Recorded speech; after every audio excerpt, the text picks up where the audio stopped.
میدے میں مجھے کچھ تکلیف تھی کہ آپ ایک بڑے ڈاکٹر صاحب کے، اور میں الرجی کی دوائیاں بھی کھاتا ہوں، مجھے تھوڑی الرجی جسم پہ ہو جاتی، تو پرچی لے کے الرجی والی احتیاط یہ ہوتی ہے کہ آپ نئے ڈاکٹر کے پاس جائیں تو اسے بتائیں، ڈاکٹر بھی پوچھتے ہیں پہلے کوئی دوائی کھائی ہے۔ میں نے اس کے سامنے نا، وہ ایک بڑے معروف اور مہنگے ڈاکٹر صاحب تھے اسلام آباد میں، ان کے سامنے میں نے پرچی رکھی، تو اب میرا جو حلیہ ہے یہ ہر طبقے کا یہی حال ہے، ہم ڈاکٹروں کو اگر برا کہتے ہیں تو وہ کب ہمیں اچھا کہتے ہیں؟ سب جگہ یہ، اگر پٹواری کو ٹھیک نہیں کہا جاتا تو پولیس والے کو کون ٹھیک کہتا ہے؟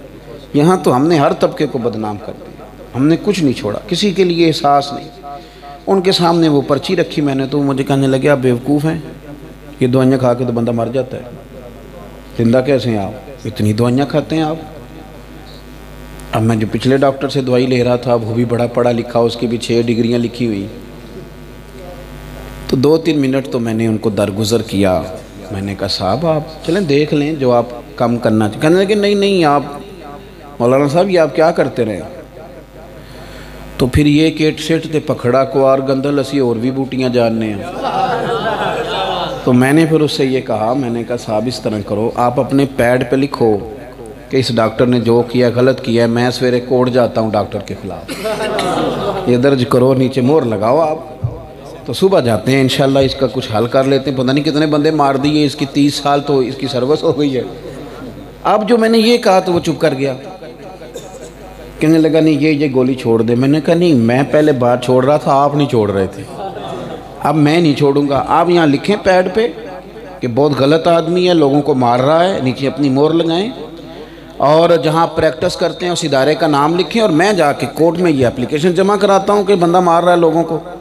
اب یہ ہوتا کیا ہے؟ ہوتا یہ ہے کہ ایسا نہیں ہے کہ اس ڈاکٹر کو میرے ساتھ کیا دشمنی، صرف یہ کہ ہم اپنا آپ ثابت کرنے کے لیے شک پیدا کرتے ہیں، ہم کہتے ہیں باقی سارے غلط ہیں اور میں ٹھیک ہوں۔ اس سے کیا ہوتا ہے کہ جب آپ نے سب کو غلط کہہ دیا تو آپ بھی ٹھیک نہیں بچے، تو بندہ باہر نکل کے کہتا ہے ایک کدو چنگا ہے، معاملہ خراب ہو جاتا ہے۔ آپ کسی اور کا بھی اس بات کریں تاکہ آپ کو بھی لوگ جانیں۔ اسی طرح اب ہم جس جماعت سے تعلق رکھتے ہیں، یہاں جھاڑ پھونک والے بڑے بندے، کوئی ڈگری نہیں کچھ نہیں، بابا دم کرتا ہے، بابا وضو بھی کرتا ہے کہ نہیں یہ بھی نہیں پتا، البتہ بابا میرا ایک کلاس فیل ہے وہ بڑے دم کرتا ہے، اور ہم سے بڑا امیر ہو گیا، نیرے دم کرتا ہے۔ تو میں نے اس کو ایک دن، وہ ہمارے ایک قریبی دوست ہیں، تو ادھر گئے دم کرانے، وہ بھی پڑھے لکھے لوگ ہیں، ان کو کہتا ہے کہ تو انہوں کسے کچھ کیتا ہے؟ میں نے فون کیا، میں کہا جی تینوں یہ پتہ ہے کسے کچھ کیتا ہے؟ تو یہ بھی 10 کنے کیتا ہے؟ کہندہ ہے مینوں حکم نہیں۔ میں کہ تینوں صرف شرارت دا ہی حکم سی، ہسے نہیں مسجد میں اونچا نہیں ہستے، شرارت کیوں شرارت کرتے ہیں آپ؟ وہ بندہ بیچارہ ڈبل مائنڈڈ ہو گیا۔ اللہ کے پیارے حبیب صلی اللہ علیہ وسلم نے ان پریشانیوں سے ہمیں نکالا ہے۔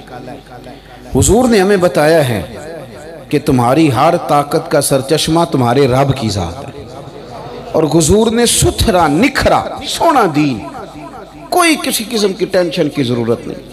یہ جو لوگ آپ کو ڈرا رہے ہیں، پریشان کر رہے ہیں، پتہ نہیں کیا ہو جائے گا، کچھ بھی نہیں ہونے والا جب تک میرا رب نہ چاہے، کچھ بھی نہیں ہوتا۔ سنو، بخاری مسلم کی حدیث ہے، حضرت ابو ہریرہ راوی ہیں، نبی پاک صلی اللہ علیہ وسلم کو اللہ نے 3 بیٹے دیے، تینوں چھوٹی عمر میں وصال کر گئے۔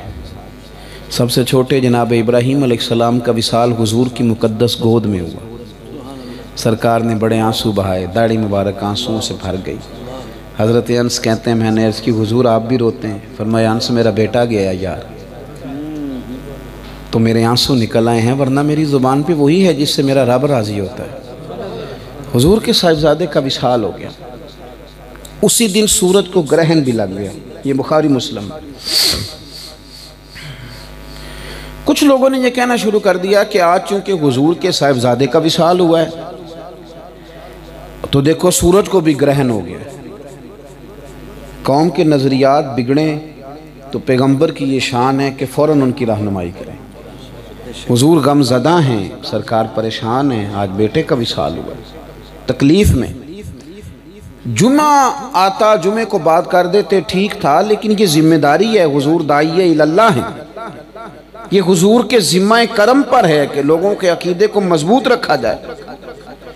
اسی دن نہیں اسی وقت ہی، حالانکہ غم کی کیفیت ہے، حضور نے فرمایا لوگوں کو مسجد میں جمع کرو. لوگ سارے مسجد میں جمع ہو گئے. لوگ